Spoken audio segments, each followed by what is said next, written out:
Hey, welcome to the DrumMantra YouTube channel. Thank you so much for stopping by. I have a fun exercise for you today. It's simple, it's challenging, it's rooted in groove, and we're going to take a look at just some simple accent permutations.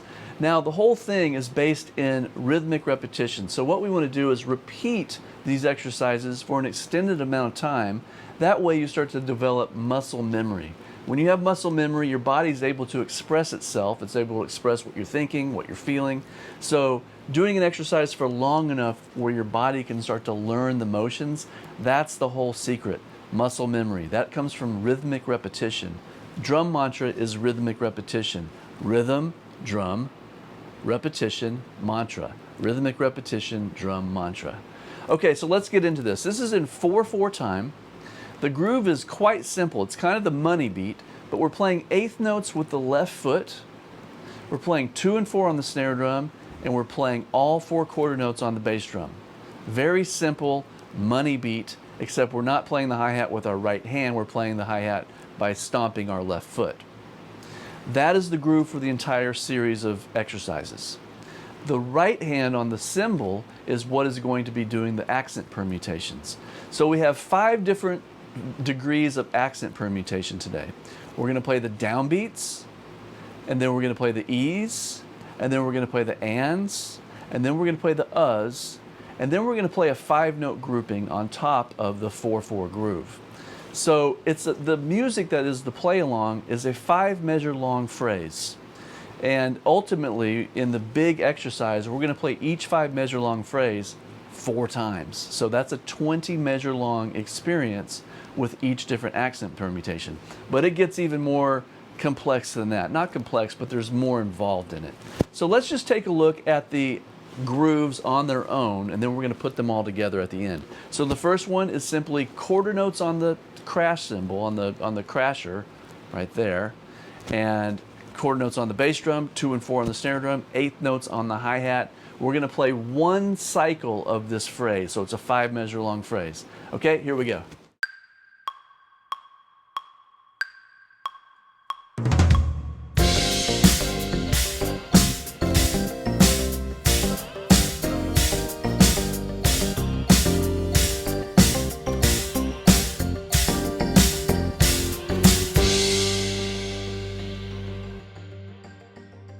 Okay, great. Now that you have that happening, we're going to move the right hand over by 1/16 note to the E. 1 E and a, 2 E and a. Okay?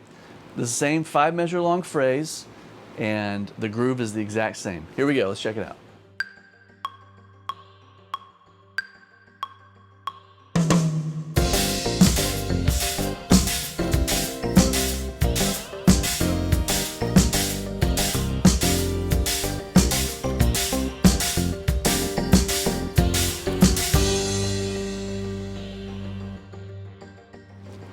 Okay, great. Hopefully you're doing these with me or you're practicing them on your own. If you've never played E's on a ride cymbal or done E's or syncopated notes with your right hand, it might be a little bit awkward at first.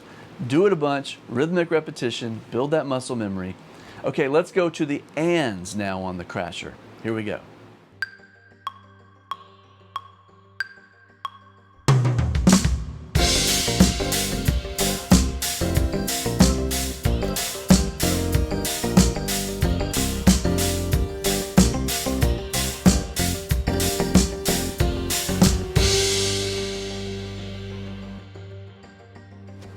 Okay, cool. Now finally we're going to move the right hand to the uhs. 1 E and 2 E and 3 E and 4 E and Everything else is the same, just the 5-measure long phrase just to get a sample of what this thing is like. Okay, here we go.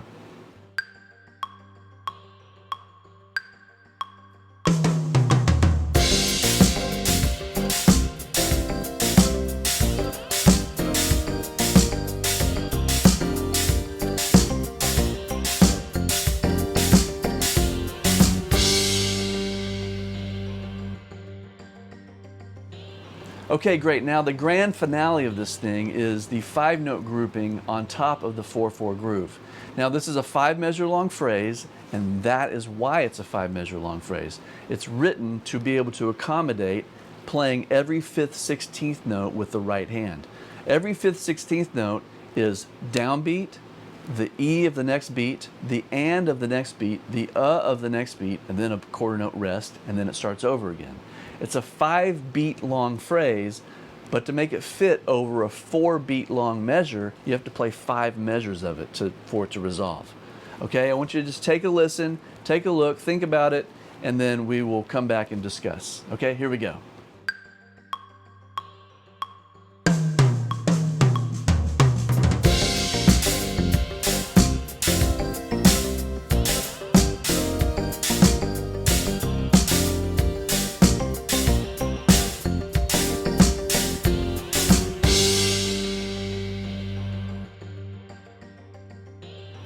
Okay, cool. So that 5-measure long phrase is accommodating that every 5th, 16th note polymeter in the right hand. Every 5th, 16th note, if you take everything out, that is a constant, evenly spaced rhythm. It's a polymeter. It's a polymetric relationship to the 4/4. 4 16th notes is a quarter note. 5 16th notes is a 5-note grouping. When you put those on top of each other, the similar subdivision allows it to be a polymeter. And we're playing the 5/4 polymetric relationship in this groove. Okay, now here is the actual exercise. We're going to play the 5-measure long phrase 4 times with the downbeat on the right cymbal, straight into the 5-measure long phrase 4 times, the E, same thing again, the and, same thing again, the So 20 measures of downbeat, 20 measures of E, 20 measures of and, 20 measures of Then we go right back and we do half that. So 2 times through the 5-measure long phrase. So now 10 measures of downbeat, 10 measures of E, 10 measures of and, 10 measures of Then we go back and we do 1 cycle, 1 5-measure cycle of each. 5 measures of downbeat, 5 measures of E, 5 measures of and, 5 measures of And then after we've done all of that, then we go and we do a big 20-measure long cycle of the 5-note grouping. So we're going to go through that 5-measure long phrase 4 times at the end. Okay? So basically, it's a 5-measure long phrase. We're going to play each one 4 times. And then we're going to play each one 2 times, and then each one once, and then we're going to play a whole 20-measure long phrase with the 5-note grouping in the hand. Okay? You're going to see the music. Follow along. It will make sense. Join along if you can, and ultimately you should be playing along with me. That's the only way to do this. That's the only way to get better, is to actually do the work. You can't just watch a video and imagine yourself doing it. Trust me, you have to sit down and physically move your body and do it for this extended amount of time to start building muscle memory. Now, with my students in DrumMantra, I will have them do 8 repetitions, and then 4, and then 2, and then 1, and then a big 8-cycle phrase of the 5. So they're doing 40 measures of each, and then 20 measures of each, and then 10 measures of each. It's a lot longer, but this will give you a good example and a good feel of what it feels like to start developing muscle memory through rhythmic repetition. Okay, here's the entire exercise. Enjoy.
Okay, great. Hopefully you understand what's going on. Maybe you've played along, maybe you plan to play along. If you plan to play along, make sure you follow through and actually do it, okay? This is a great exercise. It develops time, it develops your groove, it develops your understanding of note placement in the 16th note field. There's a lot of great things happening here. It starts to develop your strength in your legs, especially your left foot. So cross-training drum exercises that take care of a lot of things is kind of the goal of a good exercise. Something that's working your muscles, something that's working your consistency, something that's working your understanding of more complex concepts, more rhythmic concepts. Okay? Enjoy. Until next time, happy practicing. Make sure to subscribe if you haven't yet, and I'll see you soon. Take care.